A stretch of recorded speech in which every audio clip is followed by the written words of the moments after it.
मेहनती बिल्ली मोनू। एक छोटे से कस्बे में मोनू नाम की एक बिल्ली रहती थी।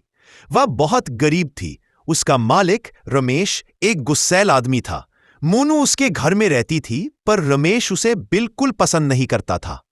हर दिन रमेश उससे कहता, तू किसी काम की नहीं, घर का किराया भी नहीं दे सकती, यहां रहने का हक नहीं। कभी कभी वह उसे डांटता और घर से बाहर भगा देता। बेचारा मोनू सड़क किनारे बैठकर रोता रहता, लेकिन उसके दिल में हिम्मत की एक छोटी सी लौ हमेशा जलती रहती। एक रात मोनू ने खुद से कहा, अगर मुझे इस घर में रहना है तो मुझे खुद मेहनत करनी होगी, चाहे जितना भी मुश्किल हो। अगली सुबह मोनू ने कस्बे में काम ढूंढना शुरू किया। कहीं वह दूध की दुकान पर बर्तन चाट कर साफ कर देती, तो कहीं किसी बूढ़ी अम्मा के लिए सब्जी लेकर आ जाती। कभी वह बच्चों की गिराई हुई पेंसिलें उठाकर दे देती।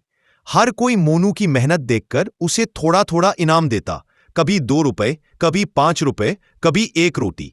दिन बीतते गए। मोनू रोज मेहनत करती और हर सिक्का एक छोटे से डब्बे में जमा करती। धीरे धीरे उसका डब्बा भरने लगा।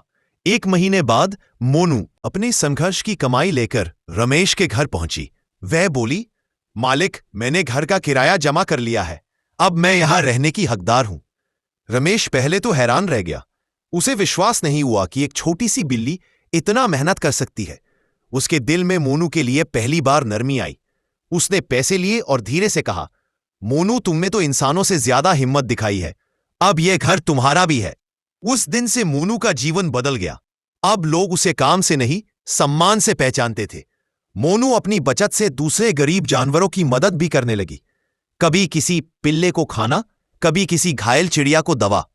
धीरे धीरे मोनू पूरे कस्बे की मेहनती बिल्ली कहलाने लगी। और उसे समझ आया कि गरीबी गलती नहीं होती, लेकिन मेहनत तुम्हारी किस्मत जरूर बदल देती है।